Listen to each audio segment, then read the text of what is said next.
Swami, we can start prayer, Swami. அருட்பெரும் ஜோதி அருட்பெரும் ஜோதி தனிப்பெரும் கருணை அருட்பெரும் ஜோதி எல்லாம்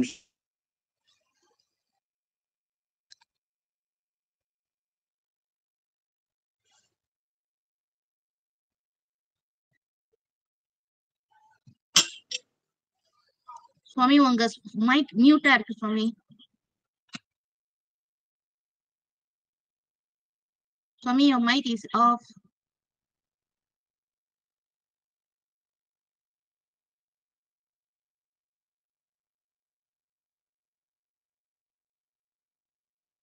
Swami, உங்க mic on பண்ணிருங்க. It's off. Okay. Okay.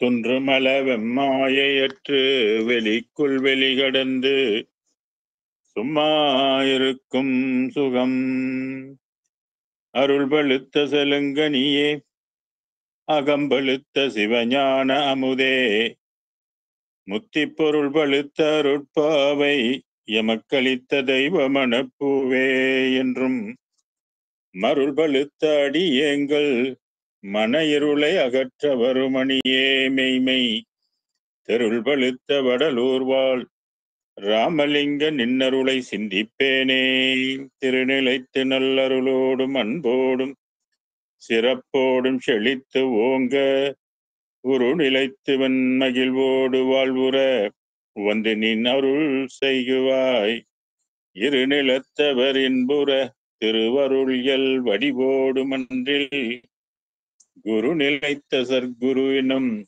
இறைவனின் குறைகள் பதம் போற்றி சாகாக்கலை கண்ட சதுரா வருக சாந்தமெனும் தவளக்கலையை உடுத்தமர்ந்த தலைவா வருக சர்க்குணர்க்கு வேகா காலை விளம்ப வந்த விபுவே வருக வெறு விளக்காம் வெண்பா உரைத்த தமிழ் தலைமை வேண்டே வருக வியநிலத்தில் பாகார் மொழியார் பற்றறுத்த பரமே வருக பக்திதனை பாரில் எவர்க்கும் படவிரிக்கும் பாங்கே வருக பல்காலும் பாகார் தெய்வ வடற்பதியின் வாழ்வே வருக ராமலிங்க வள்ளலிடமோ மாணிக்க மணியே வருகவே திருவிளங்க சிவயோக சித்தி எல்லாம் விளங்க சிவஞான நிலை விளங்க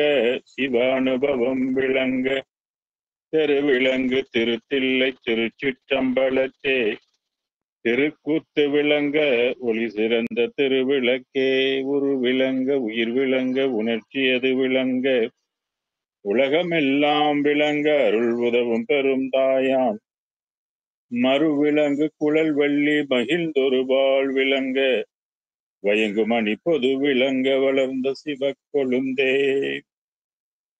அன்பென்னும் பிடியுள் அகப்படும் மலையே அன்பென்னும் குடில் புகும் அரசே அன்பெனும் வலைக்குட்படும் பரம்பொருளே அன்பெனும் கரத்தமரமுதே அன்பெனும் கடத்துள் அடங்கிடும் கடலே உயிர் ஒளி அறிவே அன்பெனும் அணுவுள் அமைந்த பேரொளியே அன்புருவாம் பரசிவமே அருட்பெரும் ஜோதி அருட்பெரும் ஜோதி தனிப்பெரும் கருணை அருட்பெரும் ஜோதி இணையம் வழி இணைந்திருக்கின்ற எல்லா சன்மார்க்க அன்பர்களுக்கும் ஆய்வாளர்களுக்கும் இந்த இனிய மாலை வேலை வணக்கங்கள் உரித்தாகட்டும்.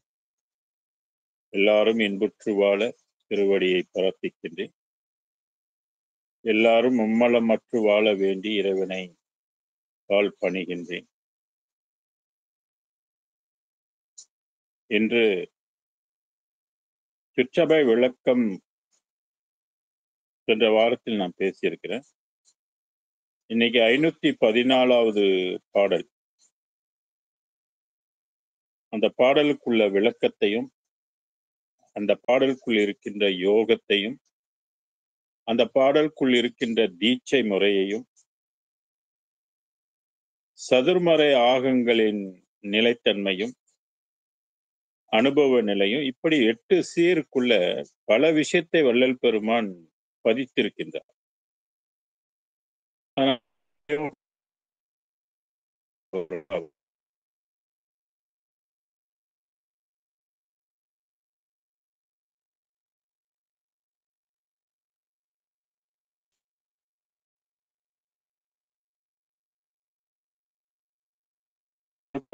அருளை பெறக்காக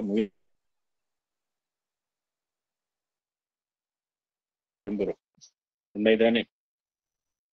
ஓகே, அது நமக்கு சாத்தியப்படணும் அப்படின்னு சொன்னாக்க இந்த வரி நாம வந்து விளங்கி இருக்கும். மலரடி என்று சொன்னால் ஒளின்னு அர்த்தம். திருக்குறள்ல கூட மலர்மிசை ஏகினான் மானடி சேர்ந்தால் நிலமிசை நீடு வாழ்வார் அப்படின்னு சொல்லுவார். ஆக இங்கே மலரடி என்பது ஒளி உலகத்தை பற்றி குறிக்கின்றது. அடினாலே உலகம். அதுபோல ஒரு ஒரு மனிதன் இந்த பூலோகத்திலிருந்து உய்ய வேண்டும் என்றால், ஒரு குறிப்பிட்ட வெளிக்கு அவன் போக வேண்டும் என்றால், இப்போ உதாரணத்துக்கு சுத்த சன்மார்க்க வெளிக்கு வந்து நம்ம போகணும். அந்த சுத்த சன்மார்க்க வெளிதான் நமக்கு உண்மையான இடம். தாய் தந்தை இருக்கின்ற இடம். அந்த இடத்துக்கு போகணும்னாக்க நாம் வந்து இறைவனுகிட்ட இருந்து தீட்சை வாங்கணும், தீட்சை பெறணும். அந்த தீட்சை என்பது என்ன அப்படின்னா, ஒளியை நம்மளுடைய புருவ மத்தியில் இறைவன் செலுத்தணும். இறைவன் கொண்டாந்து வைக்கணும். யாரை கூட்டிட்டு போறான்னு விரும்புறானோ அவனுடைய புருவ மத்தி என்று சொல்லக்கூடிய நடுமையம், பிட்யூட்டரி கிளான்ஸ்ன்னு சொல்றாங்க, அந்த இடத்துக்கிட்ட ஒரு சின்ன மையம் இருக்குது, ஒரு சின்ன இடம் இருக்குது. அந்த இடம் கோசமா இருக்கும். அந்த இடத்துல வந்து இறைவனுடைய ஒளியை, அந்த திருவடின்னும் அதுக்கு பேர் உண்டு, அந்த ஒளியை அவன் வந்து செலுத்தணும். இப்படி செலுத்தினால்தான் அந்த ஒளி நம்மளை இயக்க முடியும்.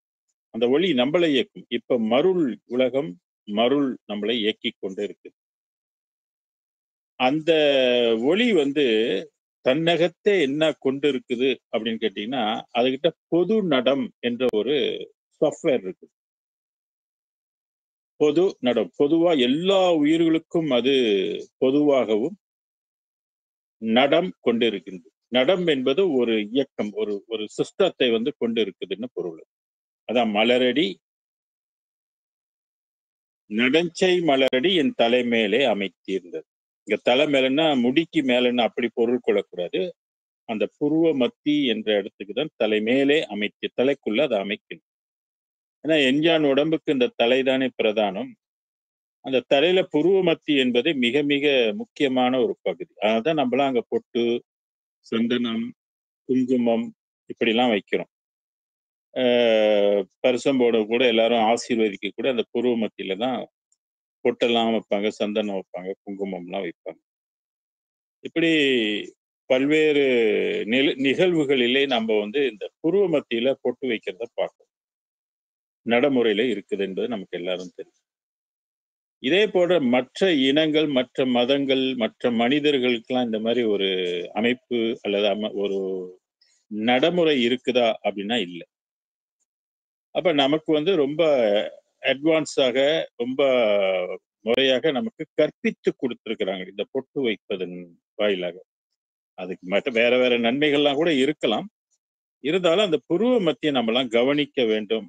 வள்ளலார் கூட சொல்வாரு, புருவ மத்தியில் கவனத்தை வைக்க வேண்டும். சித்தர்கள் எல்லாம் அந்த புருவ மத்தியை பத்தி சொல்லாதவர்களே கிடையாது. எல்லாரும் இந்த புருவ மத்தியை பற்றி சொல்லுவாங்க. ஏன்னா அங்கேதான் இந்த உடம்புக்கும் இந்த உயிருக்கும் தொடர்பு உள்ள இடம். உயிரையும் உடம்பையும் ஒன்றுவிப்ப அச்சிவம் சொல்லுவாரு சிவவாக்கியம். சென்டர் பாயிண்ட்னு எடுத்துக்கொள்ளலாம். அதை அந்த சென்டர் பாயிண்ட்டுக்குள்ள வந்தாதான் ஒளி பொருளை வைத்தாதான் நம்மளுடைய உடல் இயக்கங்கள் எல்லாம் வந்து முற்றிலும் மாறுபட்டு இந்த உடம்பில் இருக்கிற செல்ஸ் எல்லாம் வந்து அருஜோதி செல் ஒளியாக மாறும். இதை பெருமான் இங்கே பொது நடம் செய் மலரடி என் சென்னிமிலை அமைத்தினர். இதே கருத்தை இன்னொரு பாடல்களில் சொல்லியிருப்பார். அதாவது ஜோதி நிலைப்பாட்டில் தாயாகி தந்தையுமாய் தாங்குகின்ற தெய்வம், தன்னை நிகர் இல்லாத தனித்தலைமை தெய்வம், வாயார வாழ்த்துகின்றோர் மனத்தமர்ந்த தெய்வம், மலரடி என் சென்னி மிசை வைத்த பெரும் தெய்வம். அந்த இடத்துல சென்னி அப்படின்னு பயன்படுத்துறோம், இங்க தலைமேல் அப்படின்னு பயன்படுத்துறோம். ஆக அந்த ஒளியை என்னுடைய சென்னியில் வைத்தது அப்படின்னு சொல்லி அந்த பாடல் இருக்கு. அடுத்த பாடல் எவ்வகைதாம் தவம் செய்யணும் எய்தறிதாம் தெய்வம், எனக்கு எளிதில் கிடைத்தென் மனம் இடம் கொண்ட தெய்வம். அந்த மனதில் இடம் கொண்டதுன்னு சொல்லுவார். ஆக அது நமக்கு பொருந்தினால்தான், பொன்னடியாகப்பட்ட அந்த ஒளி தன்மை நமக்கு இறைவன் பொருத்தணும். இதை தீட்சை அப்படின்னு சொல்லலாம். தீட்சை என்பது வடமொழி, பொருந்துதல் கூடுதல் என்பது தமிழ் மொழி. அதனால வள்ளல் பெருமான் இங்கே இறைவன் அருட்பெருஞ்சோதி ஆண்டவர் முதலாக இந்த அவருடைய ஒளியை இவருக்கு புருவ மத்தியில கொண்டாந்து செச்சார், தீட்சை கொடுத்துட்டாருன்னு வச்சுங்க. இப்படி தீட்சை கொடுத்தது மட்டுமல்லாமல் புத்தமுதம் அளித்தீர். நான் அடிக்கடி சொல்லுவேன் இல்லையா, பூலோகத்துல உள்ள உணவை உண்டால் உடல் வளரும், ஆனா உடல் செத்து போகும், செத்து கொண்டும் இருக்கும். ஆனால் அமுதம் உண்டால் ஒளி உடம்பு வளரும், அது சாகாது. அதுல எல்லா உலகமும் அந்த அந்த ஒளி உடம்புக்குள்ள அடங்கிவிடும். எந்த உலகத்துக்குள்ளேயும் நம்ம போகின்ற பாக்கியத்தை அது பெற்றுக் கொடுக்கும். ஆக அருட்பெருஞ்சோதி உலகத்தில் உள்ள அமுதத்தை வள்ளல் பெருமான் உண்டு வளர்ந்தார் என்பதற்கு நிறைய பாடல்கள் சாட்சியாக இருக்கின்றன. இப்படி உண்டுதான் போகணும் என்பதற்கு தான் நம்ம இறந்த பிற்பாடு எல்லாம் வாய்க்கரிசி போடுறாங்கன்னு கூட நான் சில இடங்கள்ல பேசியிருக்கேன். இதெல்லாம் தத்துவமாக நமக்கு காட்டுகின்ற ஒன்று. இதனால அந்த சடங்குனால இறந்தவர் உடனே சொர்க்கம் போயிட போறதில்லை, சிவலோகம் அடைய போறதில்லை. உத்தமுதம் உண்டுதான் போகணும் என்பதற்கு இந்த அரிசியையும் அதுல காசையும் சேர்த்து அமைத்தார்கள். பிற்காலத்துல இதெல்லாம் தெரிஞ்சுக்கிட்டோம், அமுதம் உண்ண அவங்க விரையட்டும், அந்த அமுதத்துக்காக அவங்க பாடுபடட்டும் அப்படின்லாம் சொல்லுவதற்காக வச்சாங்க. அதனால புத்தமுதம் அளித்தீர் என் புண்மை எல்லாம் பொருத்தீர். புண்மை என்பது நம்மளுடைய தவறுகள், குற்றங்கள். இறைவன் பெருங்கருணையாக இருப்பதனால நாம் செய்த குற்றங்களை எல்லாம் அவன் பொறுத்து கொள்ளக்கூடிய பெருந்தன்மை இந்த அருட்பெருஞ்சோதி ஆண்டவருக்கு உண்டு. அதுக்குன்னு நம்ம திருப்பி குற்றம் செய்யணும்ன்றது பொருள் அல்ல. செய்த குற்றத்துக்காக நம்ம வருந்த வேண்டும். அந்த செய்த குற்றங்கள் நம்ம ஒரு அடையாளம் காணணும். என்னென்ன குற்றங்கள்லாம் நம்ம செய்திருப்போம், அந்த குற்றங்கள்ல இருந்து நம்ம எப்படி இறைவன்கிட்ட வேண்டி விடுபடுவது அப்படின்றத கருத்தை 44 பாடல்கள்ல வரிகள்ல வள்ளல் பெருமான் குற்றங்களை எல்லாம் நமக்கு சுட்டி காட்டி இருக்கின்றார்.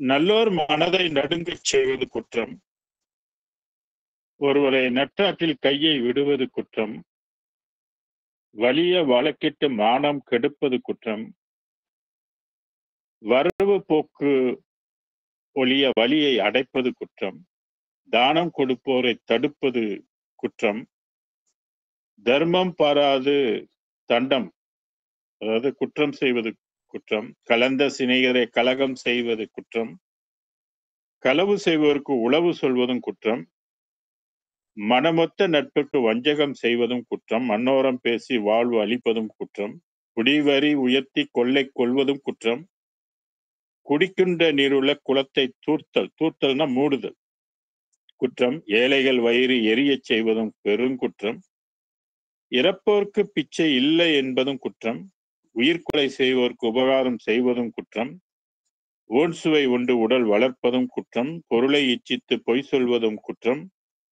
பொது மண்டபத்தை போய் இடிப்பதும் குற்றம், ஆசை காட்டி மோசம் செய்வதும் குற்றம், அன்புடையவருக்கு துன்பம் செய்வதும் குற்றம், வேலையிட்டு கூலி குறைப்பதும் குற்றம், வெயிலுக்கு ஒதுங்கும் மரத்தை அழிப்பதும் குற்றம், பசித்தர் முகத்தை பாராது இருப்பதும் குற்றம், பகை கொண்ட அயலோர் பயிரை அழிப்பதும் குற்றம், கோல் பல சொல்லி குடும்பம் கலைப்பதும் குற்றம், கலங்கி ஒளிந்தோரை காட்டிக் கொடுப்பதும் குற்றம், கற்பழிந்தவரோடு கலந்திருப்பதும் குற்றம், கணவன் வழி நிற்போரை கற்பழிப்பதும் குற்றம், காவல் கொண்டிருந்த கண்ணியை அழிப்பதும் குற்றம், கற்றவர் தம்மை கடுகெடுப்பது குற்றம், கன்றுக்கு பால் ஊட்டாது கட்டி வைப்பதும் குற்றம், குருவை வணங்க கூசி நிற்பதும் குற்றம், காணி கொடுக்க அடைப்பதும் குற்றம், பெரியோர் பாட்டில் பிழை சொல்வதும் குற்றம், கல்லும் நெல்லும் கலந்து விற்பதும் குற்றம், தவம் செய்வோரை தாழ்வு சொல்வதும் குற்றம், ஆலய கதவை அடைத்து வைப்பதும் குற்றம், சிவனடியாரை சீறி வைவதும் குற்றம், சுத்த ஞானிகளை தூஷணம் செய்வதும் குற்றம், மாதா பிதாவை வைது நிற்பதும் குற்றம், தந்தை தாய்மொழியை தள்ளி நடப்பதும் குற்றம், தெய்வத்தை இகழ்ந்து செருக்கடைவதும் குற்றம். இப்படி மனிதன் இந்த பூமியில் வாழும்போது 44 பாவங்கள் குற்றங்கள் மட்டுமல்ல, இன்னும் பல வகையில பல குற்றங்கள் எல்லாம் மனிதன் செய்து கொண்டு கொள்முதல் செய்து கொண்டிருப்பார்கள். இந்த பாவ வினைகள் எல்லாம் எங்க பதிவா இருக்கணும் அப்படின்னு கேட்டீங்கன்னாக்கா, எல்லாருடைய உயிர்லயும் பாவ வினைகளும் அதே நேரத்துல நல்ல வினைகளும் பதிவாயிருக்கும். நன்மை செய்தால் நன்மை பதிவாகும், தீமை செய்தால் தீமை பதிவாகும். இது என்ன பண்றோம்னு கேட்குறீங்களா? மீண்டும் மீண்டும் நம்மளை அடைய செய்யும். அந்த இதை நம்ம அடைவதற்கு வழிவகுக்கும். அதனால்தான் இந்த ஜென்மத்துல நம்ம முடிந்த அளவுக்கு பாவ காரியங்கள் எல்லாம் எது என்று தெரிந்து அந்த பாவ காரியங்களை நம்ம இது மூட்டையை கட்டிக்கொள்ளாமல் செய்த பாவத்துக்காக இறைவனிடத்தில் நம்ம மன்னிப்பு கேட்க வேண்டும். அந்த மன்னிப்பு கேட்டால் இறைவனுடைய கருணையினால் அதனால்தான் அந்த பாவ மூட்டைகளை 3 விதமாக பிரிப்பாங்க. சஞ்சித கர்மம், ஆகாய கர்மம், எஞ்சிய கர்மம் சொல்லி. ஆக பிராப்த கர்மம்னு ஒண்ணு இருக்கு. இந்த ஜென்மத்துல நம்ம எல்லாமே அனுபவிக்க முடியாது. இது வாழும் வரையில எந்தெந்த காலகட்டத்துல எந்தெந்த துன்பத்தை அனுபவிக்கணுமோ அதை அனுபவிப்பது பிராப்த கர்மம். ஆகாமிய கர்மம் என்பது இந்த ஜென்மத்துல செய்யக்கூடிய குற்றங்கள். அப்புறம் மொத்தமா செய்ததுதான் சஞ்சித கர்மம்னு சொல்லுவாங்க. ஆக இப்படி 3 வகை பாவங்களை எல்லாம் உள்ளடக்கி இருப்பதுதான் நம்மளுடைய உயிர். அதனால உயிர் செத்து போவது இல்லையா? உயிர் திரும்ப திரும்ப பிறவி எடுத்துக்கொண்டே இருக்கும். அப்ப பாவ வினைகளும் புண்ணியமும் நம்மளை திரும்ப திரும்ப சேர்ந்து கொண்டே இருக்கும். எவ்வளவுக்கு எவ்வளவுக்கு பாவம் சேருகின்றதோ அந்த அளவுக்கு வாழ்க்கை துன்பமயமாக இருக்கும், துயரமாக இருக்கும், ஒரு சந்தோஷமும் பெற முடியாது. இதைத்தான் வள்ளுவன் சொன்னான், வகுத்தான் வகுத்தவையெல்லாம் கோடி தொகுத்தார்க்கும் துய்த்தல் அரிதினர். வகுத்தான் வகுத்தவை, நாம் முன் ஜென்மத்தில் செய்த நல்வினை தீவினையின் காரணமாக அவன் வகுத்து விட்டான். அந்த அடிப்படையில தான் நமக்கு வகுக்கப்பட்டு பிறவி கிடைக்கின்றது. வகுத்த வகையல்லால் அதை எங்க பார்த்து செக் பண்ணிக்கிறது அப்படின்னா, ஒவ்வொருடைய ஜாதகத்தை பார்த்து செக் பண்ணிக்கிறது. நம்ம எல்லாம் புண்ணியம் செஞ்சிருக்குமா, அந்த கிரகங்கள்லாம் நமக்கு சாதகமா இருக்கா, பாதகமா இருக்கா, நல்ல இடத்துல இருக்குதா, கெட்டு போன இடத்துல இருக்குதா, மறைந்து போன இடத்துல இருக்குதா, வக்கரமா இருக்குதா, அஸ்தாங்கமா இருக்குதா, மறைந்து போயிருக்கா, பாப கிரகத்தோடு சேர்ந்து இருக்குதா, இப்படி 12 வீடுகள் கொண்டதுதான் ராசி மண்டலம். இந்த ராசி மண்டலத்துல நம்ம ஓரளவுக்கு தெரிந்து கொள்வது மட்டுமல்லாம பக்கத்துல இன்னொரு நவாம்சம்னு ஒண்ணு இருக்கும். நவ அம்சம் என்று சொல்லக்கூடியது, அதாவது நம்மளுடைய லக்கணத்தை எந்த நேரத்துல நம்ம இந்த பூமிக்குள்ள வந்தோமோ அந்த டைம் பிரகாரம் இன்டர்நேஷனல் லெவல்ல அதனுடைய லக்கணம் எந்த ராசி கட்டத்துல உழுவுதோ அதுக்கு பேரு லக்கணம். அந்த லக்கணத்தை 9 கூறாக போட்டு பார்ப்பதுதான் நவாம்சம். இப்ப நவாம்சம் மறைமுகமாக ஒளிந்திருந்து தாக்கக்கூடியதுதான் அதனுடைய விஷயங்கள்லாம். இது ராசி நேரடியாக வெளிப்படையாக நம்மளை தாக்கக்கூடிய. சில பேர் நேரடியா சண்டை போடுவாங்க, சில பேர் மறைந்திருந்து சண்டை போடுறவங்களா இருக்கிறாங்க, ஆள் விட்டு அடிக்கிறதா இருக்கு இல்லையா? அந்த மாதிரி இந்த நவாம்சம் மறைந்திருந்து நமக்கு கொடுக்கக்கூடிய துன்பங்களையும் நன்மைகளையும் அதுல பார்க்கணும். அதுக்குதான் ஜாதகம் என்பது விளையாட்டுத்தனம் இல்லை, எல்லாரும் பார்த்து தெரிஞ்சுக்கிட்டு அதில் இருக்கிற குற்றங்களை வந்து நம்ம களைவதற்கு இந்த ஜென்மத்திலிருந்து அந்த குற்றங்களுக்கு ஏதாவது பரிகாரம் செய்து இறைவனிடத்தில் நம்ம வந்து விண்ணப்பிக்கணும். அதனாலதான் இங்க வந்து என் புண்மை அப்படின்னு சொன்னாரு. அவர்கிட்ட இருக்கக்கூடிய தீமைகள், அவர்கிட்ட இருக்கக்கூடிய குற்றங்கள் எல்லாத்தையும் அருட்பெருஞ்சோதி ஆண்டவர்கிட்ட வந்து வள்ளல் பெருமான் அடிக்கடி விண்ணப்பம் வைப்பார். அப்ப நான் செஞ்ச பாவங்கள் எல்லாம் நீ பொறுத்துக்கு, நீ பெரும் கருணை அதனாதான் குற்றம் செய்தல் எனக்கு இயல்பே, குணமாக கொள்ளல் உனக்கு இயல்பேன்னு சொன்னார். நீ பெருந்தன்மையாக பெரும் கருணை கடவுளாக இருக்கிறாரு, என் குற்றத்தை நீ மன்னிக்க கூடாது. நான் தெரியாம செஞ்சுட்டேன், புரியாம செஞ்சுட்டேன், அறியாமையில செஞ்சுட்டேன், மறதியில செஞ்சுட்டேன், மாய செஞ்சுட்டேன், அதனால நீ பொறுத்து அருளணும் அப்படின்னு இறைவன்ட்டு அடிக்கடி வந்து விண்ணப்பிப்பது வள்ளல் பெருமானுடைய வழிபாட்டு முறை. அந்த குற்றங்களை எல்லாம் இறைவன் வந்து பொறுத்து கொண்டார் என்பதற்கு நிறைய பாடல்கள் வந்து சான்றுகள் வந்து உண்டு. அதான் என் புண்மையெல்லாம் பொறுத்தீர், சதுர்மறை ஆகமங்கள் எல்லாம் சாற்றறிய பெரிய தனித்தலைமை தந்தையரே. இங்கே பாருங்க, வள்ளல் பெருமான் சொல்லுகின்ற கடவுள் நம்ம இந்து மதத்தினுடைய வேதங்கள் சொல்லப்படுகின்ற கடவுள் அல்ல என்பதற்கு இது ஒரு நல்ல சான்று. சதுர்மறை என்பது ரிக்கு வேதம், யஜுர்வேதம், சாம வேதம், அதர்வேதம் என்று சொல்லக்கூடிய 4 முக்கியமான வேதங்கள். இந்து மதத்துக்கு இதுதான் தூணு. இந்த மறைகள் எல்லாம் சாற்றுவதற்கு அரியன சொல்வதற்கு இயலாத பெரிய தனித்தலைமை தந்தை. இந்த அருட்பெருஞ்சோதி ஆண்டவரை தந்தை என்று இங்கு குறிப்பிடுகிறார். மற்ற பாடல்களிலும் தாயாக, தந்தையாக தாங்குகின்ற தெய்வம்னு கூட படிச்சிருப்பார். ஆக நம்ம நினைக்கிற மாதிரி அல்லது சன்மார்க்க அன்பர்கள் சிலர் நினைப்பது போல சதுர்மறை ஆகமங்கள்ல சொல்லப்பட்ட சிவம் அல்ல, தெய்வம் அல்ல இது. அதனாலதான் சிற்சபையில் விளங்குகின்ற தெய்வம் அதே தெய்வம். வள்ளலாரை பொறுத்த வரைக்கும் அதுதான் தெய்வம், மற்றதெல்லாம் அவர் சிறு தெய்வம்னு சொல்லுவார். அதுக்கு 18:2 போய் பார்த்தீங்கன்னாக்க சமய மதங்கள் எல்லாம் சமய தெய்வம் எல்லாம் சிறியதுன்னு சொல்லியிருப்பாரு. அதாவது மெய்யருள் வியப்புல அந்த பாடல். அதனால இது வந்து வேத ஆகமங்களுக்கெல்லாம் ஏற்கனவே சொல்லப்பட்ட ஒரு தெய்வம் சொல்லி நம்ம வந்து ஏமாந்து விடக்கூடாது.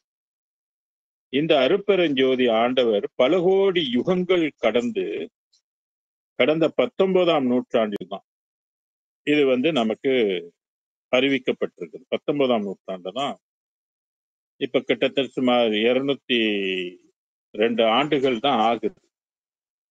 சதுர்மறை ஆகமங்கள்லாம் அது எப்ப தோன்றுச்சு, யாரால் எழுதப்பட்டிருந்தது கூட சான்றுகள் வந்து நமக்கு தெரியாது. அவ்வளவு தொன்மையான நூல்கள் அதெல்லாம். ஆனா அது எந்த பாஷையில எழுதப்பட்டிருக்குது அப்படின்னாக்கா எல்லாமே வந்து சமஸ்கிருதத்துல தான் அது எழுதப்பட்டிருக்கு. அந்த மறைகள் முடிவாக எந்த சிவத்தை சொல்லும், எந்த தெய்வத்தை சொல்லும்னாக்க சிவபெருமானை தான் மையமா விட்டு சொல்லும். முடிவாக அவர்கள் கண்ட அந்த வேதம் குறிப்பிடுகின்ற தெய்வம் வந்து அருட்பெரும் ஜோதி அல்ல, மாறாக சிவபெருமான். அது சிவம் என்று அந்த இடத்துக்கு வந்து பொருள்படும். ஆக இங்கே சதுர்மறை ஆகமங்கள் எல்லாம் சாற்றுவதற்கு அரியனா சொல்வதற்கு அரிய பெரிய பொருளாக, பெரிய தெய்வமாக, உண்மை தெய்வமாக, சத்திய தெய்வமாக, என்றும் நிலைக்கும் தெய்வமாக, பிறவிப்பினி தீர்க்கின்ற தெய்வமாக, நம்மை உய்விக்க உள்ள தாயாக, தந்தையாக, குருவாக, குல தெய்வமாக விளங்குகின்ற தெய்வம் வந்து அருட்பெருஞ்சோதி ஆண்டவர் ஒருவரே. அதனாலதான் வள்ளல் பெருமான் சுத்த சன்மார்க்க கொள்கை வகுக்கும் பொழுது என்ன எழுதுறாரு? முதல்ல கடவுள் ஒருவரே அவர் அருட்பெருஞ்சோதி ஆவார் என்று நமக்கு தெரிவிக்கின்றார். அடுத்த 2வதுல பாத்தீங்கன்னா சிறு தெய்வ வழிபாடெல்லாம் கூடாது அப்படின்னாரு. தெய்வங்கள் பல சிந்தை செய்வாரும், சேர்கதி பல செப்பு கண்டாரும், பொய் வந்த கலை பல புகண்டிடுவாரும், பொய்ச்சமயாதியை மெச்சுகின்றாரும், மெய்வந்த திருவருள் விளக்கம் ஒன்றில்லார், மேல் விளை வருகிறார், வீண் பொழுது கழிக்கின்றார். சமய மதங்கள்ல பற்று கொண்டு இருப்பவங்களாம் அறியாமையின் காரணமாக வீண் பொழுது கழித்துக் கொண்டு இருக்கிறாங்கன்னு வள்ளல் பெருமான் குறிப்பிடுகின்றார். யோசிக்க வேண்டிய விஷயம்னு சொல்ல வரான். நம்ம உய்யணும்னா சமய மதத்தை விட்டு சன்மார்க்க தெய்வத்தை கடைபிடிக்கணும், அப்பதான் உய்ய முடியும் என்பது காலத்தின் கட்டாயம். இதை நாம எல்லாம் புரிந்து கொள்ள வேண்டும். வள்ளலாரை இதனால ஐயோ வெறுக்க கூடாது. வெறுத்தா நட்டம் நமக்கு தான். ஆக தனி தலைமை தந்தையருடைய டியூட்டி என்ன அப்படின்னு கேட்டீங்கன்னாக்க, அவர் நமக்கு என்ன செய்ய வல்லவர்னாக்க பாவங்களை எல்லாம் போக்க வல்லவர். அது மட்டும் அல்லாமல் சாகாத வரம் கொடுக்கக்கூடிய தெய்வம். இப்ப நம்மலாம் சாகர வரத்தை பெற்று வந்துட்டோம். அதனால்தான் இந்த பூமி வாழ்க்கை வந்து இறுதியில சாகுவதற்குன்னே உள்ள ஒரு வரம். இது வரம் பெற்று வந்திருக்கு. இந்த வரத்துல இருந்து நம்ம வந்து தப்பிக்கணும்னாக்க அருப்பெருஞ்சோதி கிட்ட கேட்கணும். சாகா வர வாழ்வு எனக்கு கொடுன்னு சொல்லி நம்ம கேட்கணும். அதான் அப்பா நான் வேண்டுதல் அருள் புரிதவே அழியாத தனி வடிவம் யான் அடைதல் வேண்டும் அப்படின்னு பெருமான் பாட்டல் அமைச்சிருப்பார். இப்படி ஒரு வரம் உண்டா? இப்படி ஒரு சாகாத ஒரு வரம் உண்டா அப்படின்னாக்க உண்டு. உண்டுன்ற முடிவுக்கு தான் நம்ம வரணும். ஏன்னா இதற்கு முன்பே நம்மளோட நவகோடி சித்த ரிஷிகணங்கள் எல்லாம் இது போன்ற வரத்தை தான் பெற்றிருக்கிறாங்க. ஆனால் நிலைதான் வேறு. உடம்பினுடைய தரம் வந்து வேறு, ஆற்றல் வேறு, அறிவு வேறு. அது 10 அறிவு, இப்ப வள்ளலார் பெற்றது 12 அறிவு. இந்த வேற்றுமைகள்லாம் நமக்கு தெரியும். சாகாத வரத்திலே தலைகாட்டி கொடுத்தீர் அப்படின்னு ஒரு பாடல். சாகா கலையின் தரமெல்லாம் கற்பித்து, அப்ப அதுல தரமெல்லாம் இருக்குதுன்னு பாருங்க. அதுல முதல் தரமாகப்பட்டதுதான் இந்த சன்மார்க்கம் கொடுக்கின்ற வரம். அதுதான் சாகாத வரமும், எது நினைத்தாங்க அது புரியும் திறமும். அவர் என்ன நினைக்கின்றாரோ அது உடனே கை கூடும். அதுதான் எல்லாம் செயல் கூடும் என்னானை அம்பலத்தேனர். அம்பலமாக நம்ம ஆகணும். என்ன அம்பலம்? எந்த அம்பலம்? சன்மார்க்கத்துக்குன்னு உரிய அம்பலம். அதாவது பெரு வெளி. இன்னும் சொல்ல போனா சமரச சுத்த சன்மார்க்க வெளி. இது சமயம் சார்ந்தது அல்ல, மதம் சார்ந்தது அல்ல. அதையெல்லாம் கடந்து இருக்கின்ற ஒரு வெளி. அந்த வெளியாக நம்ம ஆகிவிட்டோம் என்றால் நாம் என்ன நினைக்கின்றோம் அதெல்லாம் நமக்கு உடனே கிடைக்கும். வள்ளலாருக்கு கிடைச்சது. அதனாலதான் அவர் வந்து இதை குறிப்பிடுகிறார். தண்ணீரில் விளக்கரித்த இல்லம்னு அங்க மேட்டுப்புக்கு பக்கம் இருக்குது. போனாக்க நீங்க வந்து பார்க்கலாம். அகவலை எழுதும் போது வள்ளலார் தண்ணீரை எண்ணெய் என்று நினைத்து கொண்டு அதை ஊற்றி விளக்கரித்தார். ஆனா அவருக்கு தெரியாது அது தண்ணி என்று.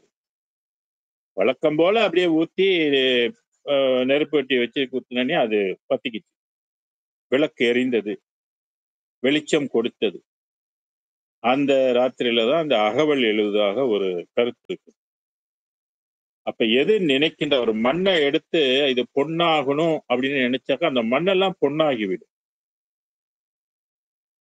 ஒரு சாதாரண இரும்பை எடுத்து அவர் கையில பிடிச்சிட்டு நினைச்சாருனாக்க அது வந்து தங்கமாக மாறிவிடும். இததான் ஏம சித்தி செய்தல் அப்படின்னு சொல்றது. அதான் எது நினைத்தேன் நினைத்தாங்கே அது புரியும் திறமும். சபைக்கு வந்து அரிசி இல்லையே, அரிசி முடிஞ்சு போச்சே, என்ன பண்றது அப்படின்னு நினைச்சனே யாராவது வண்டியில வந்து கொண்டாந்து கொடுத்துருவாங்க. அவர் என்ன நினைக்கிறாரோ, எங்க போகணும்னு நினைக்கிறாரோ எல்லாம் அவருக்கு வந்து சாத்தியப்படும். அந்த மாதிரி ஒரு திறம், டேலண்ட், சித்தின்னு சொல்லலாம் அதை. இன்ப அனுபவம். அடுத்து இன்னொன்னு சொல்றாரு, இன்ப அனுபவ நிலை. இன்பம். ஒவ்வொரு வெளிகளுக்கும் இன்பம் உண்டு. கடவுள் நமக்கும் இன்பம் கொடுத்திருக்கிறார். ஆனா அது வந்து சிற்று இன்பம் என்று பெயர், புலன் இன்பம் என்று பெயர். புலன்களை கொண்டு அனுபவிக்கின்ற இன்பங்கள். இப்ப கண்ணு இருக்குது, பார்த்து அறிகின்ற ஒரு இன்பம். டிவி பார்க்கிறோம் இல்லையா, நிகழ்ச்சிகள் பார்க்கிறோம் இல்லையா, ஆடல் பாடல்லாம் பார்க்கிறோம் இல்லையா, ஆட்டம் பாட்டம் எல்லாம் பார்க்கிறோம் இல்லையா, அப்ப அது ஒரு மகிழ்ச்சி தானே, ஒரு சந்தோஷம் தானே, சின்ன சந்தோஷம்.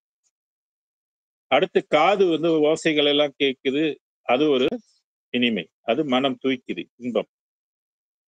அப்புறம் நாக்கு வந்து நல்லா ருசிக்குது. உரப்பு கறியை நல்லா சமைச்சு போட்டாக்க மசாலா தூள் எல்லாம் நமக்கு வந்து ருசியை கொடுக்கும். அப்ப அது வந்து ருசித்து அறிகின்ற இன்பமாக இருக்கு. தொட்டு அறிகின்ற இன்பம், தழுவுதல், இதெல்லாம் வந்து சிற்று இன்ப அனுபவ நிலையும் அப்படின்ற நிலையில நம்ப இருக்கிறோம். ஆனா அவரோட அன்பம் வந்து வெளி சம்பந்தப்பட்ட இன்ப அனுபவ நிலை. இது புலன் சம்பந்தப்பட்ட இன்ப நிலை. அது ஆன்ம இன்பம், அருள் இன்பம் அப்படின்லாம் சொல்லுவார். அருட்சுகம் ஒன்றே அரும் பெறல் பெரும் சுகம், மருட்சுகம் பிற என வகுத்தமை சிவமேன்னு அகவல்ல நீங்க படிச்சிருக்கீங்க. ஆக எது நினைக்கிறோமோ அது உடனே நடக்கும். திருவள்ளுவர் கூட அவருடைய நிலைக்கு கூட ஒன்று சொல்லுவார். எண்ணியர் எண்ணியாங்கு ஏததால் எண்ணியார் திண்ணியராக பெறேன்னு சொல்லுவார். நீ என்ன நினைக்கின்றோ அதெல்லாம் உனக்கு கை கூடும். ஆனா நீ திண்ணமாக உறுதியாக ஆகணும்னு சொல்லுவாரு. அப்ப உறுதி என்பது உடலை சொல்லல அவரு. உறுதி என்பது பராபர வெளியை சொல்றாரு. வள்ளல் பெருமான் எல்லாம் செயல்கூடும் சொல்றது வந்து எந்த வெளியை தொட்டு சொல்றாருன்னா, அது வந்து சமரச சன்மார்க்க வெளி. அதான் அம்பலத்தே அப்படின்னு சொன்னார். எல்லாம் செயல் கூடும் என்னானே அம்பலத்தே எல்லாம் வல்லான் தனையே ஏற்றினார். எல்லாம் தரக்கூடிய எல்லாம் வல்லவனாக விளங்குகின்ற அருட்பெரும் ஜோதி நீ போற்று, வணங்கு, நன்மையை பெற்றுக்கொள்ளு அப்படின்றது பொருள். ஆக ஒவ்வொரு மனிதனும் இன்பமாக வாழணும்னு நினைப்பதுல வந்து தவறு உண்டா அப்படின்னா தவறே கிடையாது. ஆனால் என்னன்னா அந்த இன்பம் மேக்சிமம் இன்பம் எங்க இருக்குது அப்படின்றதுதான் நமக்கு வந்து தெரியல. இப்ப வெளி அனுபவம் என்பது அவ்வளவு சுலபமா எல்லாருக்கும் உணரக்கூடிய ஒன்றல்ல. அந்த நிலையை அடைந்தால்தான் நமக்கு அந்த அனுபவம் கிடைக்கும். அதுதான் பொது உணரும் போதலால் பிரித்து அது எனில் தோன்றா அருட்பெரும் ஜோதி அப்படின்னு அகவல்ல படிச்சு. ஆக இன்ப அனுபவ நிலை என்பது சித்தர்கள் கூட பெறாத இன்பம் வள்ளல் பெருமானுக்கு கிட்டியது. சிற்சுக இன்பம் சொல்வது. இப்படி ஒவ்வொரு உயிரும் அந்த உயர்ந்த இன்ப அனுபவ நிலையை அடைய வேண்டும். 24 மணி நேரம் அந்த இன்பம் விட்டு போகுமானா போகாது. புலன் இன்பம் அப்படி அல்ல. அது ஒரு சில நிமிஷத்துல போயிடும், சில மணி நேரத்திலையும் போயிடும். அதனால உண்மையான இன்பத்தை நம்ம வந்து நாடுவதற்கு சன்மார்க்க வெளியில நம்ம போனாதான், அருட்பெருஞ்சோதி ஆண்டவர்கிட்ட பெற்றாதான் பூரண இன்பம் வந்து கிடைக்கும். மற்ற இன்பங்கள்லாம் ஒரு காலகாலத்தில் இருந்து அது அழிந்து போய்விடும். பராபர வெளி இன்பம் வரைக்கும் நமக்கு வந்து நித்திய இன்பம் கிடையாது. அதனால்தான் அவங்களாம் மீண்டும் பிறந்து சுத்த சன்மார்க்க நிலையை அடைவதற்கு பாடுபட்டு வந்து சேருவாங்க. இன்ப அனுபவ நிலையும் வந்து அவங்களுக்கு கிடைக்கும். அதனால்தான் மனிதனுடைய நோக்கம் இன்பமாக வாழ வேண்டும் என்பதுதான். ஆனா இங்கே அப்படியா இருக்குது? துன்பம் நம்மளை போட்டு வாட்டி எடுக்குது. துயரம் நம்மளை போட்டு வாட்டி எடுக்குது. பல வகையான துன்பங்களுக்கு ஆட்படுகிறது. துன்பமே நிறைந்த உலகமாக இது இருக்கின்றது. இங்க எங்க இருக்குது இன்பம்? அதான் இன்பம் எங்கே என்று தேடு. அது எங்கிருந்த போதும் அதை நாடி ஓடுன. சிலர் என்ன பண்றாங்க? இப்ப உள்ள யங்ஸ்டர்ஸ் இன்பத்தை வந்து ரசாயன முறைகள்ல வந்து பெறலாம் என்று சொல்லி பெற்று நாசமாக்கிக் கொள்கின்றார்கள் அவர்களுடைய வாழ்வு பிறவியை. ட்ரக்ஸ்ன்னு சொல்றது, போதைப் பொருள்கள் சொல்றது. ரசாயன போதைப் பொருள்கள், ரசாயன மாத்திரைகள் இதெல்லாம் சாப்பிட்டு அவங்க ஒரு வகை இன்பத்துல வந்து மிதக்குறாங்க. அதை அவர்கள் இன்பம் நிலை அப்படின்னு நினைக்கிறாங்க. அதனால அறிவு வளருமா? உடல் ஆரோக்கியம் பெறுமா? ரத்தம் சுத்தமாக இருக்குமா? பூரண இன்பம் அதனால கிடைக்குமா? கிடைக்காது. அது வாழ்க்கையே அழித்து விடும். அது உலக நடையிலையும் குற்றமாக தான் கருதப்படுது. பிடிச்சாக்க அதுக்குன்னு ஜெயில் உண்டு. 39B வந்து போதைப் பொருள் இருந்துச்சுனாக்க அது தூக்கு தண்டனை வரைக்கும் கொடுப்பாங்க. இன்பத்தை வந்து அந்த வழியில போய் அனுபவிப்பது சன்மார்க்கத்துடைய மரபு அல்ல. சித்தருடைய மரபும் அது அல்ல. உண்மையான இன்பத்தை வந்து அருளின் மூலமாக நம்ம பெற வேண்டும். அதுதான் அருள் பெற முயலுக என்று அருளிய சிவமே அப்படின்னு வள்ளல் பெருமான் சொல்லுவார். முதல்ல அருளை பெற முயலுங்க, அப்புறம் இன்பம் எல்லாம் தானே உங்களுக்கு வந்து கிடைச்சிரும். அதான் இங்கே வள்ளல் பெருமான் இன்ப அனுபவ நிலையும் என கருள்வதற்கே இது தருணம் என்றே இறைவன்கிட்ட கேட்டாரு. அப்பா நீ இப்ப எனக்கு கொடு, இப்பொழுதே கொடு அப்படின்னு கேட்டாரு. எனக்கு இதெல்லாம் எனக்கு வேணும், நான் அடையணும் அப்படின்னு கேட்டாரு. கேட்டவருக்கு உடனே நான் கேட்பதற்கு முன் கொடுத்தீன்றார். முதல்ல கேட்டேன்னாரு. கேட்பதற்கு முன்னாலே இறைவன் அவருக்கு இந்த வரத்தை, சாகா வரத்தையும், எது நினைக்கின்றோமோ செய்கின்ற திறத்தையும், இன்ப அனுபவ நிலையும், 12வது நிலை அறிவையும் அவருக்கு கொடுத்திருக்கிறார். இத வள்ளல் பெருமான் என் புகழ்வேன் என்புடைய நும் அம்பிருந்தவாறினர். இதை என்னான்னு சொல்றதுன்ற நான் அடைந்த இந்த பேரு யாரு பெற்றார்கள்? யாரு பெற்றார்கள்? இதுவரையில இந்த உலகத்துல பிறந்தவங்க, வளர்ந்தவங்க, தவம் செய்தவங்க யாருமே பெறலியே. நான் ஒருத்தன் தானே பெற்றேன் அப்படின்னு வள்ளல் பெருமான் இதோட சிறப்பை என் சொல்லுவேன் அப்படின்றாரு. என்புடைய நும் அன்பு இருந்தவாறு. இறைவன் மேல அன்பு கொண்டால் அவன் நம்பாலும் அன்பு கொள்வான். இறைவனை பற்றி அறவே தெரியாதுன்னா அவன் எப்படி நம்பால் அன்பு கொள்வான்? வள்ளல் பெருமானால் இறைவனுக்கு ஒரு தனி அன்பு. அவரை உய்விக்க வேண்டும் என்பதை இறைவன் கங்கணம் கட்டி கொண்டார். அதனால்தான் அவர் இதை பெற்றார். இந்த வரம் சாதாரண வரம் அல்ல, அவர் பெற்ற வரம். என்றும் அழிவில்லாத ஒரு பெரிய வரத்தை அவர் பெற்றிருக்கார். அதுக்கு பேர் தான் சாகா வரம், சாகா நிலை. சமரச சன்மார்க்க வெளி உலகத்தை அடைவதுதான் உண்மையான சாகா நிலைக்கு உள்ள இலக்கணம். வேற எந்த இடத்துக்கு போனாலும் அங்கே மரணம் வரும்போது கன்ஃபார்ம் தத்தா சொல்லியாச்சு. வள்ளல் பெருமான் சத்தியம் பண்ணி சொல்லிட்டாரு. அதனால அந்தந்த நிலைகளுக்குரிய தெய்வங்களை வணங்கி நம்ம காலத்தை விரயம் பண்ணுவது புத்திசாலித்தனம் அல்ல. பற்று இதுக்கு முன்பு பற்று இருந்திருக்கலாம். ஏன்னா தெரியாத வரைக்கும் மற்ற சமய தெய்வங்கள் மேல பற்று இருக்கும். ஆனால் சித்தர் மேல கூட பற்று இருக்கும். ஆனால் அவர்கள் தர முடியாத ஒரு வாழ்வை அருட்பெருஞ்சோதி ஆண்டவர் மட்டுமே தர முடியும் என்பதை நாம் மறந்து விடக்கூடாது. வள்ளல் பெருமான் தான் முதல்ல இந்த நிலையை அடைந்தார் என்பதற்கு இந்த அடுத்த பாடல் சான்றாக இருப்பதை பார்ப்போம். பாடல் நம்பர் 1:25 சன்மார்க்க நிலை அப்படின்னு சொல்றாரு. டாபிக்ஸ் 72வது டாபிக்ஸ்ல இது அமையுது. சன்மார்க்க நிலை என்றதுல 1:25வது பாடல். இப்ப சில பேர் என்ன நினைக்கிறாங்க, எல்லாமே ஒன்றுதான் அப்படின்னு நினைத்து பேசுகின்றவர்கள் மேடையில பேசுவாங்க. சன்மார்க்க உரை நிகழ்த்துபவர்கள். சில பேர் சன்மார்க்கம் வேறு என்றும் குறிப்பிடுவார்கள். அவங்களுக்கு இந்த எல்லாம் ஒன்றென்று சொல்றவங்களுக்கு இந்த பாடல்லாம் கொஞ்சம் சிந்திக்க வேண்டும். நோவாது நோம்பெனை போல் நோற்றவரும் ஒரு வரி. நோவாது நோன்பு. நோன்பு என்றால் தவம் என்று பெயர்.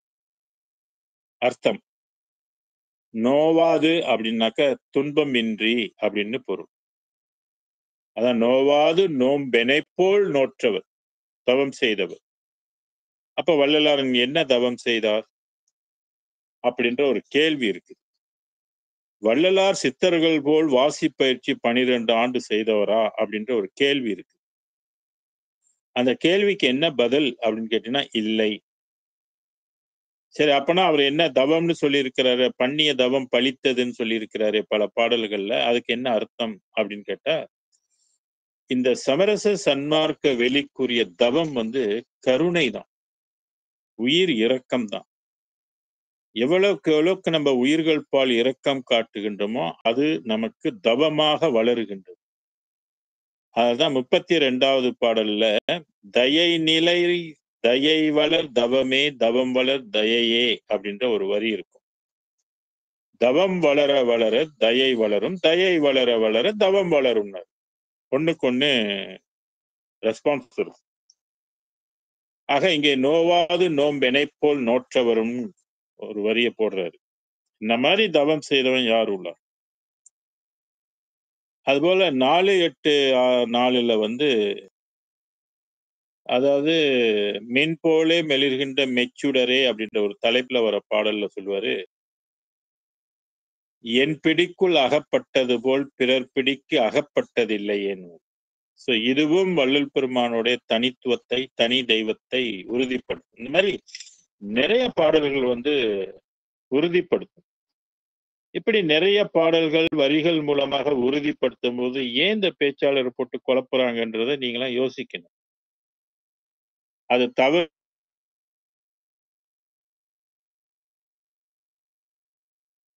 அந்த கருத்தை நீங்களாம் மறுக்கணும். எஞ்ஞாண்டு சாவாவாம் இணைப்போல் சார்ந்தவரும். இந்த வரியை கவனி. எஞ்ஞாண்டும்னா எந்த காலத்திலும் எப்பொழுதும். சாவாவரம். இதுக்கு முன்பு எத்தனையோ கோடி யுகங்கள் கடந்திருக்குது. எத்தனையோ பேர் பிறந்திருக்கிறாங்க, எத்தனையோ பேர் தவம் செய்திருக்கிறாங்க, எத்தனையோ பேர் வந்து விண்ணுலக வாழ்க்கையை வந்து சார்ந்து இருக்கிறாங்க. சார்ந்து அந்த வாழ்க்கை, ஒளி உலக வாழ்க்கையை பற்றி இருக்காங்க. இப்ப எண்ணிலா கோடி சித்த ரிஷிகணங்கள்னு சொல்றோம் இல்லையா? அப்ப கோடிக்கணக்கான சித்த ரிஷிகணங்கள் எல்லாம் வந்து பராபர வெளியை சார்ந்தவர்கள், சார்ந்து இருக்கிறவர்கள், சார்ந்து வாழ்கின்றவர்கள். அதுவரை தேவ உலகத்துல தேவர்கள் எல்லாம் வந்து வாழ்கின்றார். அதான் இங்க கொட்டாரு. சாவா வரும் என்னை போல் சொன்னாரு. எங்களை போல்னு சொல்லல அவரு. என்னை போல், என்னை போல அப்படின்ற ஒரு தனி நபனாய் சுட்டிக்காட்டி வினா எழுப்புகின்றார்.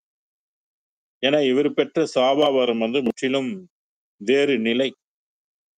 அந்த வேறு நிலை என்பது 19ஆம் நூற்றாண்டில் தான் உலகுக்கு அறிமுகமாக்கப்படுகின்றது. அது இறைவனோட சித்தம். நம்ம ஒண்ணும் கேட்க முடியாது. ஏன் நீ அன்னைக்கு கொடுக்கல அப்படின்றலாம் நம்ம கேட்கறதுக்கு நமக்கு உரிமை கிடையாது.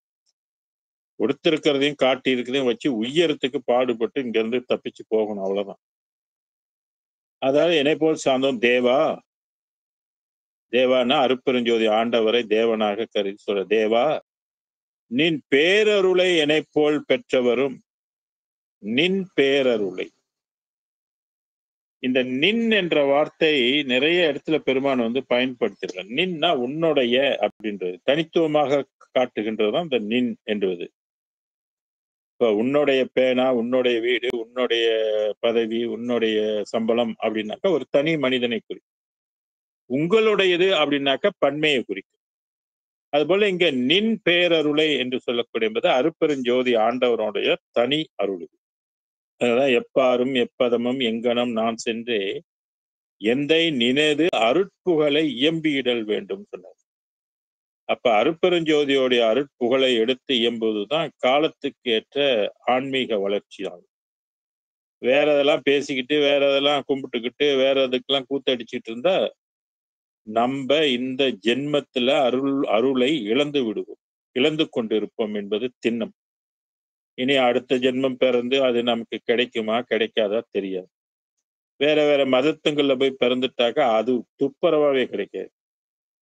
அதனால ஏதோ தமிழனா பிறந்து தமிழ் மொழி கற்று இந்த கருத்துக்கள் எல்லாம் கேட்கின்ற ஒரு பாக்கியம் நமக்கு இருக்குன்னா நம்ம உண்மையிலேயே புண்ணியம் செஞ்சவங்க. கடவுள் நம்மளை தேர்வு செய்திருக்கிறான்னு நினைச்சுக்கணும். பிறப்பை ஒழிக்கிறதுக்கு ரொம்ப ஜென்மம் இனி எடுக்காது. விரைந்து நம்ம வந்து அடையக்கூடிய வாய்ப்புகளை வந்து பெற்று விடுவோம். அதான் இந்த அருளை நீங்கெல்லாம் பெறுங்கன்னு வள்ளல் பெருமான் நம்மகிட்ட பாதம் தொட்டு வணங்கி கேட்டுக்கிறாரு. நின் பேரருளை என் போல், என் போல்னா தன்னை குறிக்கும் பாருங்க. என் போல் பெற்றவரும் எவ்வுலகில் யார் உலர், எந்த உலகத்துல இருக்கிறான் சொல்லுப்பா அப்படின்னு கேட்கிறாரு இறைவனுக்கு. நீ உன்னுடைய அருளை பெற்று உன் உலகத்துக்கு இதுவரையில யாராவது வந்திருக்கிறாங்களா? இல்ல இதுவரையில வந்து இதுக்கு முன்பு யாரும் இந்த பெருவெளியை அடைந்திருக்கிறாங்களா? உன்னுடைய அருளை பெற்றிருக்கிறாங்களா? இறைவனும் வந்து வள்ளல் பெருமானா நீதான்ப்பா என்னோட முதல் பிள்ளை என்று டிக்ளேர் பண்றாரு. பேருலகெல்லாம் மதிக்க தன் பிள்ளை என்று பெயரிட்டாளே. அப்ப பராபரை உலகத்தின் தந்தை வேறு, சன்மார்க்கத்தினுடைய தந்தை வேறு, சமய மதங்களுக்குரிய தந்தை வேறு என்பதை நாம் புரிந்து கொள்ள வேண்டும். இறைவனுடைய பேரருள் என்பது சன்மார்க்கத்துலதான் வந்து பூரணத்தன்மையாக விளங்குகின்றது என்பதையும் நாம் அறிந்து கொள்ள வேண்டும். மற்றதெல்லாம் அதுல இருந்து குறைந்து குறைந்து இருக்குது. அறவே இல்லைன்னு சொல்லல. இப்ப நம்ம உலகம் வந்து இருள் உலகம் வந்தாலும் அதனால்தான் சிறு கருணை நம்ம கிட்ட இருக்குது. இந்த சிறு கருணை கொண்டு பெருங்கருணையை நீங்கள் பெற்றுக்கொள்ளுங்கள். ஆக எங்கெங்கெல்லாம் இந்த சிறு கருணை வளர்ச்சி இருக்குதோ அதுதான் தவம். அதுதான் உண்மையான சன்மார்க்க வழிபாடு. அதனாலதான் ஜீவகாருண்யமே ஞான வீட்டுக்கு திறவுகோல்னார். அதுதான் அகவல்ல எங்கே கருணை இயற்கையில் உள்ளன அங்கே விளங்கிய அருட்பெரும் சிவமேனாரு. யாரே எனினும் இறங்குகின்றார்க்கு சீரை அளிக்கும் சிதம்பர சிவமேன்னு சொன்னார். ஆக தவம் என்பது ஒரு உயிர்கள் பால் உயிர் ஒவ்வொரு நாளும் காட்டுகின்ற கருணை அல்லது போற்றுகின்ற ஒரு கருணை, செய்கின்ற ஒரு கருணை. இந்த செயலுக்கு தான் அந்த பேரருள் நம்மளை ஆட்கொள்ளும். பேரருள் நம்மளுடைய புருவ மத்தியில சென்னியில பொருந்தும். பொருந்தி நம்மளை கூட்டிட்டு போகும். நீங்க ஒன்னும் அச்சப்பட வேண்டியது. அது முடிவு செய்யணும். அவ்வளவுதான் முக்கியம். நம்ம பாடுபடும். பாடுபட்டு செத்து போனா செத்து போவோம். என்ன நமக்கு நஷ்டம்? இதுக்கு முன்பு சாகலையா? பல கோடி ஜென்மங்களை நம்ம இதே தானே நடந்துகிட்டு இருக்குது. இறப்பு பிறப்பு இறப்பு பிறப்பு. பரவாயில்ல, இன்னொரு தடவை இறந்துட்டு போவோம். ஆனால் நம்ம வேண்டியதை இறைவன் கைவிட மாட்டான். அதுதான், நீ அவர்கிட்ட பணிந்து அவர்கிட்ட நீ வேண்டி அந்த அருளை நீ கொஞ்சம் கொஞ்சமா என்பால் வருவதற்கின்றே அருள் ஈகின்றேன் ஈகின்றேன் ஈகின்றேன். அப்ப கொஞ்சம் கொஞ்சமா சேர்க்கணும். இபிஎஃப்ல கொஞ்சம் கொஞ்சமா தானே காசு சேருது. ஒரே மொத்தமாவா சேருது? இல்லையே. மாதம் மாதம் மாதம் மாதம் பிடித்தம் செஞ்சுதானே அவங்க போட்டு கடைசியில மொத்தமா 55-60 வயசுக்கு மேல எடுங்கன்றாங்க. அதுலயும் கூட பாருங்க, first account, second account, third அக்கௌண்ட்னு ஒரு பிரிவுகள் இருக்கு. எல்லாத்தையும் மொட்டை அடிக்க முடியாது. கொஞ்சம் வச்சிருக்கணும்.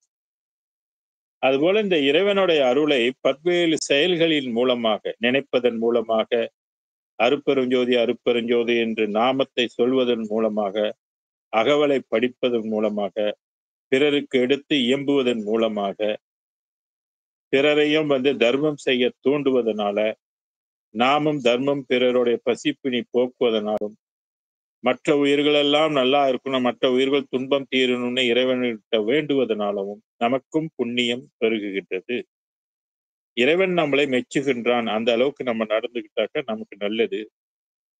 இப்ப இருக்கிற சிறு சிறு துன்பங்கள், அற்ப துன்பங்கள் எல்லாம் தூக்கி தலையில வச்சுக்கிட்டு இல்லாம பாதத்துல கிட்ட மிதிச்சிட்டு நம்ம இறைவனையே மையமாக கொண்டு அவனையே நினைத்து குறைகள் குற்றங்கள் இருந்தால் அவன் திருவடிக்கே நம்ம போட்டுட்டு அவனுடைய அருளை பெறுவதற்கு நம்ம காத்திருக்கணும். அப்பா, நான் இந்த ஜென்மத்துல காத்திருக்கிறேன், எனக்கு கிடைக்கலன்னாலும் பரவாயில்லப்பா, அடுத்த ஜென்மத்திலேயாவது என்ன நீ கருவிலே என்னை கைக்கொள், ஆண்டுகொள். வள்ளலாரை அப்படித்தானே கருவில் கலந்த துணையேன்னு வள்ளலார் பாடுறாரு. அப்ப கருவிலே கலந்துட்டார். இதெல்லாம் முன்னுக்கே நம்ம பாடுபட்டு வச்சிருந்தா தான் நீங்க பலன் கிடைக்கும். பாடுபடாம இருந்தாக்க இந்த ஜென்மத்திலாவது பிறந்து பாடுபடணும், இந்த ஜென்மத்திலையும் பாடுபடணும்னா அடுத்த ஜென்மத்திலேயாவது பாடுபடணும். இப்படி எந்த ஜென்மத்திலேயாவது பிறந்து நம்ம ஸ்டார்ட் பண்ணியே ஆகணும். அதனாலதான் காலம் கடந்த கடவுளை காண்பதற்கு காலம் கருதுவதேன் காலம் கருதுவதேன் அப்படின்னு சொன்னார். இந்த அருளை நினைக்க நீங்க தொடங்கினா அது நல்ல நாள் அன்றோ நல்ல நாள் அன்றோன்னு. ஆக தேவானின் பேரருளை என்னை போல் பெற்றவர் எவ்வுலகில் யார் உலர். எவ்வுலகில் என்பது பராபரை உலகம், அண்ட சராசரங்கள் எல்லாமே இதுக்குள்ள அடங்கும். எவ்வுலகில் சொன்னது. ஏன்னா உலகங்கள் எல்லாம் அண்டமாக விரிந்திருக்கின்றது, வெளிகளாக விரிந்திருக்கிறது. எந்த வெளியிலையும் யாரும் வள்ளலார் பெற்ற பேரு பெறல அப்படின்றது உறுதியாக நம்ம சொல்லலாம். அதுல எந்த சந்தேகமும் கிடையாது. படிக்காதவங்க, விளங்கி கொள்ளாதவங்க பல மாதிரி பேசி கொண்டிருப்பாங்க. இன்னும் சில பேர் என்ன சொன்னாங்க, வள்ளலாரை கொளுத்திட்டாங்க, வள்ளலாரை எரிச்சிட்டாங்க, அப்படிலாம் பேசி கொண்டு இருக்கிறாங்க. இவங்கெல்லாம் இப்ப பேசிக்கிட்டு இருக்கிறாங்க. இது 1871 வள்ளல் பெருமான் அகவல் எல்லாம் எழுதிட்டு இந்த பாடல்களை எல்லாம் அப்பயே எழுதிட்டாரு. அப்பயே அவர் சொல்றாரு எனக்கு மரணம் இல்லைன்னு சொல்றாரு. அப்புறம் எப்படி அவங்க கொலை செஞ்சிருக்க முடியும், சூடம் ஏத்தி கொளுத்தி இருக்க முடியும்? சும்மா தெரியாம படிக்காம இப்படி ஒரு அருளாளர்களை பற்றி குற்றங்குறைகள் இழிவுகள் பேசிக்கொண்டு ஒரு கூட்டமும் இருக்கு. நம்பாத ஒரு கூட்டமும் இருக்காது. எல்லா காலத்திலையும் தானே இருக்கும். அதெல்லாம் இருந்துட்டு போட்டான். அது அவன் தலை விதின்ட்டு நம்ம பாட்டுக்கு நம்ம மூவ் பண்ணணும். நம்ம அதை போட்டுக்கிட்டு நோண்டிக்கிட்டு என்ன சொன்னாரு சொன்னாரு, இவன் சொன்னா அவன் சொன்னான்னு சொல்லிலாம் நம்ம கருதிக்கிட்டு, நமக்கு சன்மார்க்க நூல் வேதம் என்ன சொல்லிக்கிட்டு அதுதான் நமக்கு தேவை. ஆக இந்த வேது எவ்வுலகில் யார் உலர் நீ சற்றே அறைன்ற, நீ சொல்லு அப்படின்னு இறைவன்கிட்ட கேட்கிற. இறைவன் சொன்னாரா? சொன்னாரு. பேருலகெல்லாம் மதிக்க. எவ்வுலகில் சொல்றது வந்து எல்லா உலகம் அதுக்குள்ள அடங்குது பாருங்க அந்த பாட்டுக்குள்ள. பேருலகெல்லாம் மதிப்பு. இந்த பேருலகம் சொல்றது பராபரை உலகத்தை குறிக்கும்.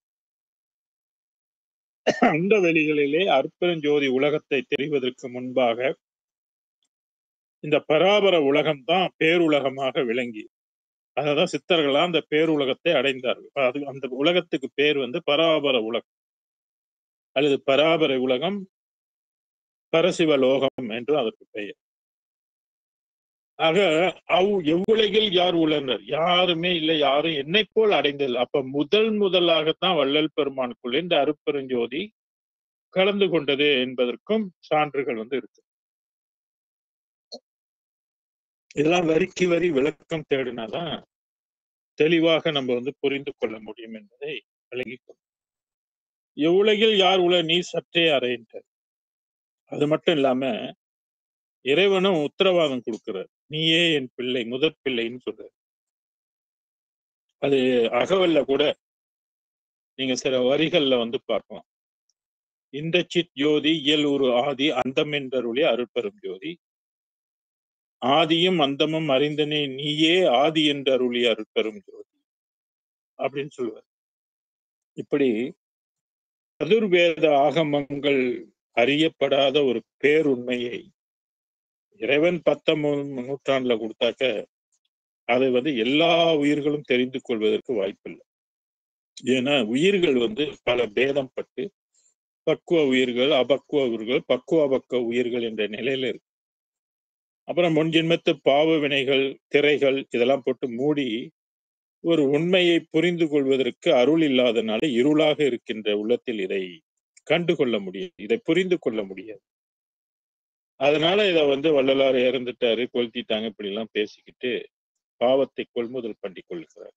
அந்த பாக்கியம் இல்லை அவங்க.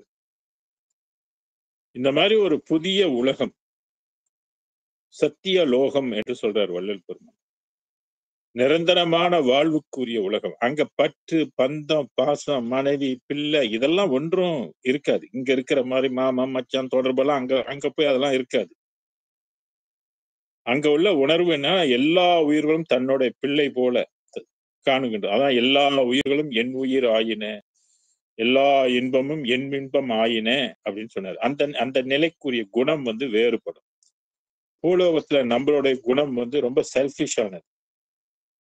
அதனால இது தன்மை வேற, அதோடைய தன்மை வேற. நீ பேரொருளை என்னை போல் பெற்றவர் எவ்வுலகில் யார் உலர் என்ற கேள்வி கேட்டு, நீ சற்றே அறி, நீ கொஞ்சம் சொல்லுப்பா, எனக்கு சொல்லு அப்படின்னு கேட்கிற.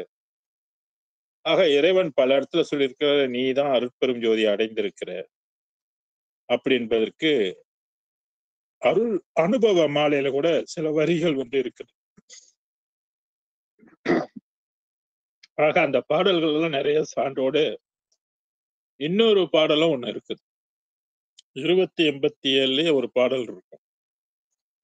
அதாவது இதுவரையில முன்பு அடைந்தவர்கள் எல்லாம், அது பேரு சார்ந்து இந்த அருட்பெருஞ்சோதி உலகத்தை வந்து எல்லாரும் சார வேண்டும் சொல்லி ஒரு பாடல் அதுல இருக்கும். 80-24 நினைக்கிறேன். அந்த பாடல்களையும் வந்து இதை மெய்ப்பிக்கும். அதனால நம்ம என்ன தெரிஞ்சு கொள்ள வேண்டும் என்றால், சுத்த சன்மார்க்கம் என்பது சமய நெறி சார்ந்ததல்ல, அது சமய நெறி கடந்தது. அது வந்து 19ஆம் நூற்றாண்டுல தான் வருகிறது. அந்த காலகட்டம் பிறந்துருச்சு. இனி அருளை பெறுவதற்கு எந்த தடையும் இல்லை. அதற்கு முன்பு தடை விதிக்கப்பட்டிருந்தது பல கோடி யுகங்களாக. அந்த தடை 19ஆம் நூற்றாண்டிலிருந்து வள்ளல் பெருமானுக்கு முதல் அருளியது. அதனால்தான் இறைவன் நீயே எனது முதல் பிள்ளைன்னு சொன்னாரு. மற்ற சமய நெறிகளுக்கு உட்ட நிலைகள் எல்லாம் ஒரு காலகட்டம் இருக்கும், அதுக்கு மேல் இராதுன்ட்டாரு. வள்ளல் பெருமானே இதை உரைநடை பகுதியிலையும் சொல்லியிருக்கிறாரு.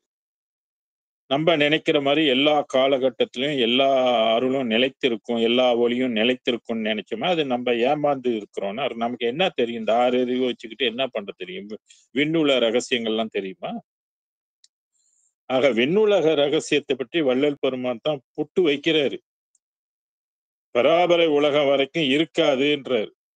அப்ப அங்க இருக்கிறவங்கள நிலை என்னன்னு தெரிஞ்சுக்கங்க. அப்ப அதுவும் நிலையில்லாத நிலை. தாயுமான சுவாமிகளை அவர் ஒப்பிட்டு சொல்றாரு. அவரும் பராபரத்து உலகத்தை அடைந்தவர் தான்.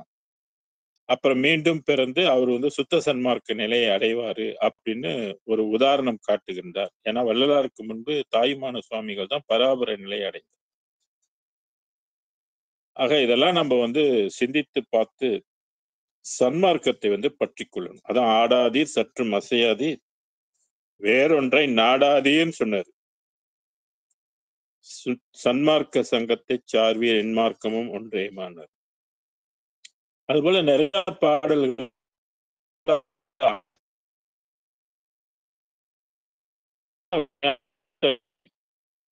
இறப்பை ஒழிக்கின்ற மார்க்கம் இறப்பை ஒழிக்கின்ற மணி இரவா வரம் தருகின்ற மார்க்கம் தான் சன்மார்க்கம். அந்த சன்மார்க்கத்தை நம்ம தழுவ வேண்டும், கடைபிடிக்க வேண்டும், கற்றுக்கொள்ள வேண்டும், நன்கு புரிந்து கொள்ள வேண்டும். 3000 பாடல்கள் இந்த 6ஆம் திருமுறையில அமைந்திருக்கு. ஒவ்வொரு வரியிலும் என்னென்ன விஷயத்தை வள்ளல் பெருமான் நமக்கு கற்பித்திருக்கிறார், சொல்லி வந்திருக்கிறார் என்பதை கேட்டு அறிந்து தெளிவு கொண்டு இந்த அருளை பெறுவதற்கு முயற்சி பண்ணும். அதான் பாருலகத்தில் உள்ள உலகம் மட்டுமில்ல, பார் முதல் இந்த உலகத்தில் உள்ள எல்லாரும், விண்வெளியில உள்ளவங்க எல்லாருமே கூட இந்த பூமியில பிறந்துதான் சுத்த சன்மார்க்க நிலையை அடையணும்னு சொல்ற. அந்த பாடல் எனக்கு ஞாபகம் வந்துருச்சு. பாரிடம் வானிடம் மற்றும் இடம் பற்றிய சித்தர்கள் முத்தர்கள் முற்றும் சேரிடமாம் இது பாரி திருச்சிற்றம்பல திருநட ஜோதி. அந்த ஜோதி பாடல்ல இந்த பாடல் இருக்கு. பாரிடம் அப்படின்னு சொன்னாக்க பூமியில உள்ளவர்களும், வானிடம் அப்படின்னு சொன்னா விண்வெளியில இருக்கக்கூடிய மகான்களும், சேரிடமாம் இது பாரின்னு மற்ற இடங்கள்ல இருக்கிறவங்க சேரக்கூடிய டெஸ்டினேஷனை குறிக்கிறார். சுத்த சன்மார்க்க நிலை தான் டெஸ்டினேஷன். ஒரு ஆன்மா இந்த இடத்தான் அடையணும். பூமியிலேயே சுத்திட்டு இருக்கிறது இல்லை. பூமியிலே அது சுத்திட்டு இருக்குனாக்க நம்ம முட்டாள்தனமா வாழ்ந்து கொண்டு இருக்கிறோம்னு அர்த்தம். இந்த மடமையை நீக்கி நம்ம சுத்த சன்மார்க்க அறிவை கொள்முதல் பண்ணி கொண்டு கடவுளை அடைய நம்ம முயற்சி செய்ய வேண்டும். அதுக்குதான் மனித பிறப்பு கடவுள் கொடுத்திருக்கிறார் என்பது வள்ளலார் நமக்கு கற்றுத்தராரு. பிறப்பிய வீணாக்கிறாத, உடம்பை பத்திரமா பாதுகாத்துக் கொள்ளு, கண்டதெல்லாம் தின்னு அருளை இழக்காத அப்படின்லாம் நமக்கு புத்தி சொன்னார். திருவள்ளுவரும் சொன்னாரு, சித்தர்கள் எல்லாம் சொன்னாங்க. நம்மளும் யாரு கேட்டா? ஏதோ சன்மார்க்கத்துல இப்ப இருக்கிறவங்க கொஞ்சம் சைவ உணவுகளை உண்டு உண்மை தெய்வத்தை கடைபிடித்து வராங்க. அது ரொம்ப ரொம்ப நல்லது. அவங்களுடைய ஆன்மா உய்வதற்கு அது கட்டாயம் வழி பிறக்கும். ஏன்னா வள்ளலார் 5 சத்தியம் பண்ணி கொடுக்கிறேன், என் வழியில வந்தா நான் உன்னை கைவிட மாட்டேன்னு சொல்லி. புத்தி அஞ்சியல் சற்றும் என் நெஞ்சமே சிற்பது தந்தையார் நித்தியம் சேர்ந்த நெறியில் செலுத்தினார் இனி நன் முத்தியும் ஞானமை சித்தியும் பெற்று முயங்கிடுவார். சத்தியம் சத்தியம் சத்தியம் சத்தியம் சத்தியம்னு 5 சத்தியம் பண்ணி நமக்கு கொடுத்துருக்கிறார். அப்ப யார் முயற்சி செய்யணும்? நம்ம தான் முயற்சி செய்யணும். நம்மளோட சந்ததிகள் எல்லாம் இந்த விஷயம் அவங்களுக்கு எல்லாம் தெரியணும். அடுத்த தலைமுறைக்கெல்லாம் தெரியணும். இன்றைய காலகட்டத்தில் அடுத்த தலைமுறை எப்படி வாழப்போகுது, என்ன பண்ண போகுதுன்றதே ஒரு அச்ச உணர்வோடு பலர் இருக்கிறோம். ஏன்னா புரிந்து கொள்ளும் தன்மை முன்பு மாதிரி இல்லை. சாஸ்திரங்களை படிக்கின்ற பழக்கம் இல்லை. அப்புறம் எப்படி விஷயங்கள் நமக்கு தெரியும்? அதனால நாம் என்ன தெரிந்து கொண்டோமோ அதை நம்மளுடைய தலைமுறைக்கும் விட்டு செல்வது அவருடைய வாழ்வு ஆன்மலாவுக்கு அது ஒரு லாபமாக அமையும். வெறும் சொத்தும் உடம்ப வளர்த்துட்டு கல்யாணத்தையும் பண்ணி வச்சுட்டா மட்டும் அவங்களுடைய வாழ்க்கை சிறந்து விளங்கும் அப்படின்னு சொல்வதற்கு இல்லை. ஏன்னா அவரவருடைய கர்மாவுக்கு தக்க மாதிரி வாழ்க்கை அமையும். அதனால அருட்பெருஞ்சோதி என்ற அருளை துணையாக, உயிர் துணையாக அவங்க பற்றி கொண்டால் அது பாவ வினைகளை தீர்ப்பதற்கும் வள்ளலார் சொல்லுவது போல அது அமையும். தீட்சை பெற்று உய்வதற்கும் வழிவகுக்கும் என்று சொல்லி இந்த பாடலை இத்துடன் நிறைவு செய்து அடுத்த வாரத்திலே உங்களுக்கு மறுபடியும் தொடர்பு கொள்கின்றேன். அதுவரை நன்றி, வணக்கம், வாழ்க. அருட்பெரும் நன்றிங்க ஐயா. ஜோதி அருட்பெரும் ஜோதி தனிப்பெரும் கருணை அருட்பெரும் ஜோதி கொல்லா நெறியே உலகமெல்லாம் ஓங்குக எல்லா உயிர்களும் இன்புற்று வாழ்க வள்ளல் மலரடி வாழ்க வாழ்க வள்ளல் மலரடி வாழ்க வாழ்க சர்க்குருநாதா சர்க்குருநாதா சன்மார்க்க சங்கம் தலைக்க அருள் தாத்தா திருவருட்பிரகாச வள்ளலார் தெய்வ திருவடிகளே சரணம். அருட்பெரும் ஜோதி அருட்பெரும் ஜோதி தனிப்பெரும் கருணை அருட்பெரும் ஜோதி குருவே சரணம் குருவே துணை அருளே சரணம் அருளே துணை.